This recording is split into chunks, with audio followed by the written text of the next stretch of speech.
জামাতের সাথে আপনারা কোনো কে যাবেন কিনা?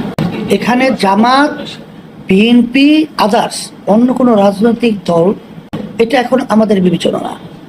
আমাদের এখানে বিবেচনা হলো যে দেশ রক্ষার জন্যে, মানবতার কল্যাণের জন্যে এবং হত্যার প্রতিবাদে আমরা ইসলাম প্রতিষ্ঠার জন্যে আমরা সবাই ঐক্যমতে এটা আমরা কাজ করব। এটা আমরা সে পরামর্শ ভিত্তিক ওইভাবে সিদ্ধান্ত নিয়ে কীভাবে কাজ করলে লক্ষ্যে পৌঁছা যায় সেটা আমরা সিদ্ধান্ত করবেন। ছাত্রদের যে ন্যায় দাবি ছিল, তাদের যে কোটা সংস্কার, এই কোটা সংস্কার দাবিটা তাদের ন্যায্য ছিল এবং এটা তো সাংবিধান স্বীকৃত, আর এটা তাদের অন্যায় বলতে এত চিন্তাই করা যায় না। তাদের আন্দোলনগুলো ছিল সম্পূর্ণ শান্তিপ্রিয়। প্রধানমন্ত্রীর বক্তব্য এবং তার দলের সেক্রেটারি জেনারেল ওবায়দুল কাদের সাহেবের বক্তব্যের পরেই আসলে এই বিশৃঙ্খলা, হত্যাযজ্ঞ এবং এই বিশৃঙ্খলা এবং বাংলাদেশের এই যত সম্পদ নষ্ট হওয়া এই তাদের বক্তব্যের পরেই কিন্তু ঘটেছে। মেট্রো রেল সরকারি স্থাপনায় ভাঙচুরের বিষয়টি কিভাবে দেখছেন? আমরা আগেও বলেছি, দেশের সম্পদ ভাঙ্গা, নষ্ট করা এটা কখনোই ইসলামী আন্দোলন বাংলাদেশ সহ বাংলাদেশের কোনো নাগরিক এটাকে কখনোই পছন্দ করে না। কিন্তু আগে পরে বাংলাদেশের যে ইতিহাস এবং বর্তমান সরকারের যে কার্যক্রম, তাদের দলীয় লোকেরা বিভিন্ন ধরনের সরকারি এবং স্থাপনাগুলো তারা বিভিন্ন কায়দায় ভেঙে চুরে এবং সেগুলো ধ্বংস করে অন্যের উপরে দায় চাপানোর বিভিন্ন প্রক্রিয়া আমরা লক্ষ্য করেছি এবং এটা পেপার পত্রিকা সহ মিডিয়ায় কিন্তু এগুলো চলে আসছে।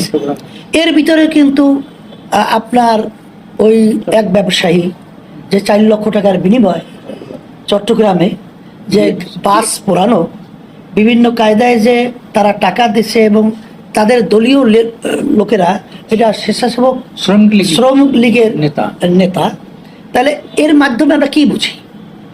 এই ভাঙচুর কারা করছে, কে করছে, এটা এখন অনেকটা আমরা তো সন্দেহের মধ্যেই আছি।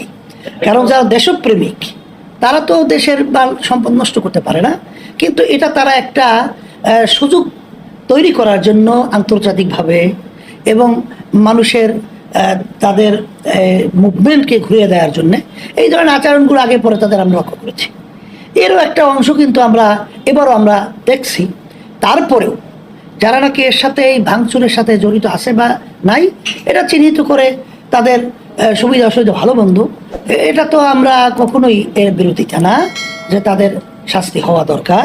কারা কে বা কারা, আমরা আন্তর্জাতিকভাবে আজকে ধন্যবাদ জানাইছি আমাদের লিখিত বক্তব্যের মাধ্যমে এবং আমরা আন্তর্জাতিক সহ তামাম বিশ্বের মানবতাকামী সমস্ত মানুষকে বলবো যে এই দেশে থাকার মতো কোনো উপযোগী এখন দেশ নাই, মানুষের জানমালের কোনো নিরাপত্তা নাই। এমনকি মমতা ব্যানার্জি পর্যন্ত ভারতের সে কোন পর্যায়ে যেয়ে মন্তব্য করতে বাধ্য হয়েছে যে যদি ও দেশ থাকার মতো পরিবেশ, আন্দোলনকারী দাবি আদায়ের লক্ষ্যে যারা রাস্তায় নেমেছে, যদি থাকার পরিবেশ না হয় আমার দরজায় যখন খটখট করানো হবে তখন আমি দরজা খুলে দেব। এই কথাটা কখন সে বলতে বাধ্য হয়েছে যে আমাদের দেশ জুলুম কি পর্যায়ে চলছে। তাই সেই হিসাবে এই ব্যাপারটা সরকার আজকে কি ক্ষতি হয়েছে, কি ভাঙচুর হয়েছে, এটা সে আন্তর্জাতিক পর্যায়ে বিভিন্ন কায়দায় দেখানোর সে ব্যস্ততা, কিন্তু কত মানুষ বলল কি হলো এই ব্যাপারে তার চিন্তা তেমন একটা আমরা দেখি নেই। এটা অত্যন্ত আমাদের বাংলাদেশের জন্য কলঙ্ক এবং এই সরকারের জন্য কলঙ্ক ইতিহাস রচিত হবে।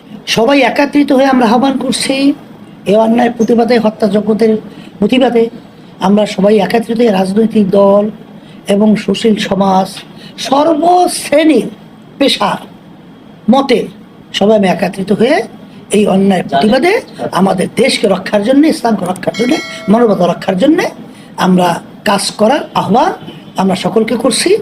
আপনাদের সাংবাদিক বন্ধুদেরকে বলবো আপনারা আমাদের সাথে একত্র থাকবেন। আমরা একত্রিত হয়ে এদেশ আমার, এদেশ শুধু শেখ হাসিনা প্রধানমন্ত্রী একার নয়, এদেশে আমরা জন্মগ্রহণ করেছি, এদেশের জন্য আমাদের মায়া এবং এই দেশের আমাদের করণীয় এটা আমাদের সকলেরই আছে, বিধায় চুপ থাকার কোনো সুযোগ